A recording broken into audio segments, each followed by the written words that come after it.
Hey guys, welcome to A Touch of Film. Very special Blu-ray update today. I received a stack of Blu-rays from a label which I've sort of slept on, and I think that was a really big mistake. Yeah, a huge mistake. Seeing what I've received here is just like, some of these are sort of most like entertaining, most, you know, some of them are just, they're wrapped in this whole exploitation shell, but within them is just wonderful, intelligent, clever movies. But yeah, let's crack on to this.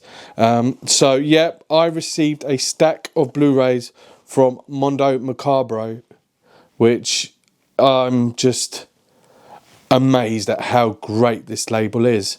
But yeah, let's get into them. Let's get into the titles in this stack. First up, we have a haunted Turkish bathhouse. This is just pure perfection.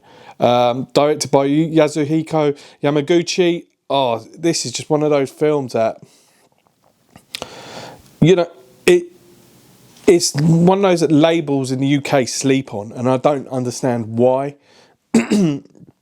Arrow have released films like this, but probably not to the same level.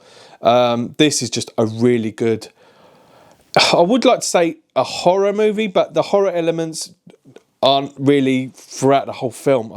The film is really like a grimy tale of a woman forced into working in a bathhouse in the soaplands, and it's just like, it's just really grimy, and it gets really dark. It's such a great movie. The artwork phenomenal. The amount of effort gone into this. It's in like a new restoration. It's got a really good, like, some of the special features in here are just wicked.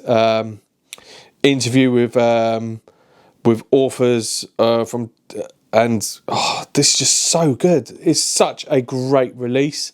One of my favourites in this stack. I mean, I don't have a particular favourite, but this is definitely up there. What a great release. So that is a haunted Turkish bathhouse. Next up, this was wicked. This, if you like Mario Bava, Hammer Horror, I really recommend it. This actually reminded me of Obayashi's Houseu. It is House of Terrors. Directed by Hajime Sato. Yeah, what a great movie. 1965, and they produced magic like this. Just put it there. Yeah, this is just such a cool movie. This recently widowed woman, her husband, he was in, like, he died in an insane asylum. He had mental health issues, and then they go to this country house where there's this hunchback, and he's such a great performance by the actor who plays the hunchback. I thought he was wicked in this, and the film is just so dark. Like, people start dying, and there's a whole history to this house of like the people that have died in the cellar. Oh, it's just so good. It's such a great, fun Japanese movie. I think Japanese horror is just, even from like the 60s and earlier 50s, has just been phenomenal. Even to now, like with Kurosawa, like it's just so like high level, and this is like so dark, gothic. It's a stunner. If you're into Mario, like I said, if you're into Mario Bava, you probably love this. It's got this really nice style to it, and it's black and white, but it feels so fluid, and like the visuals are stunning. I love this film so much. Yeah, and that is House of Terrors. I think some of my audience may have seen this. This is Suddenly in the Dark, directed by Go Young Nam. This is a wicked film. This guy who's like he's a botanist, but or he does stuff with insects and I think flowers, what it was, and he comes to his wife after like a business trip, and he's taking photos of like this doll, and there's a lot of elements of shamanism in this. I love like the whole like Korea's horror movies that invoke like shamans, sort of like The Wailing. Don't know if anyone's seen, well, of course everyone's seen The Wailing. It's films like that. If you love films like that, you'd love this. And it's like a wife who believes her husband is having an affair with a woman who believes in shamanism. It's such a great movie. Great special features in this as well. And the soundtrack, I think it's got music from Flash Gordon in there, which is just, I think it works so well in this as well. It's absolutely a really colourful, really nice and dark and scary movie. Absolutely love it. Next up we have Silip, directed by Elwood Perez. This is a Filipino film, and I didn't know what to make of this film at first. Like when before I put it on, I was like, okay, the cover doesn't really. I knew so little about this film. I went in completely blind, and it is a really great exploitation movie. I think it's a exploitation film that doesn't know how intelligent it is, and that the fact that it is more than just an exploitation movie. It's about this village and two women who are in love with the same man. One of them is really ultra religious, and it's just a lot of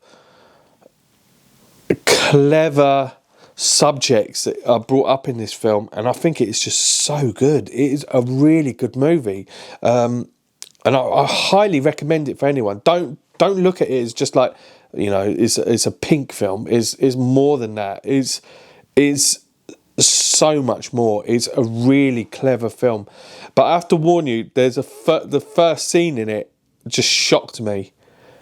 And it's one of those films that probably wouldn't be made today because of that first scene. Is just so dark. That's all I'm going to say. It's just really like, well, uncomfortable watching, but you know, it's in there for a reason, and I think it's good that it was in there, but it could have been done a different way. But yeah, absolutely phenomenal film. I absolutely love this film. So good.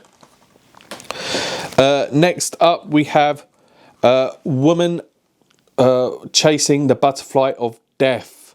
This film I've never seen it before. It's directed by Kim Ki-young. Now, Kim Ki-young is one of the most important directors in Korean history. I mean, his film The Housemaid is up there as one of the greatest movies of all time in Asia and Korea. It's just so good. It's a really clever film, and this film, I didn't even know he made a thriller like this. This is just, I would call this a thriller with elements of horror, and it's just so good. It's about this woman who commits suicide like right at the beginning of the film, and it's. I don't want to go too much into it. I really think people should go in blind in this film, and it's just a really good like ghost story. I highly recommend it. I really do recommend it. I'm so embarrassed that I've slept on these, and I'm sure everyone should ridicule me in the comments below, but why I should have got into this label way sooner. I mean, Mondo Macabro, and they do limited editions of these, which is so cool. I mean, just have limited editions of these would be amazing, and I think it doesn't really matter. Having these films in your collection is so important, and I think watching films outside your comfort zone and seeing films that you probably would never see on streaming or on TV is so important. And I think when labels like Mondo Macabro are releasing these films, I think it's just a testament to physical media, and I think they're just so important to be around, and opening people's eyes to other interesting cinema. And yeah, they've done a really good job with these. I highly recommend picking them up. Pick them all up. I mean, my favourites are, it's really hard to say. I mean, I really like Silip. Suddenly in the Dark is phenomenal. Actually, pick them all up. They're just so good. Just go check them out. Mondo Macabro. Yeah. Thanks for making these great Blu-rays. So yeah, thanks for watching, guys. Comment below if you've seen them. Comment below to completely ridicule me that I've only just got into their label.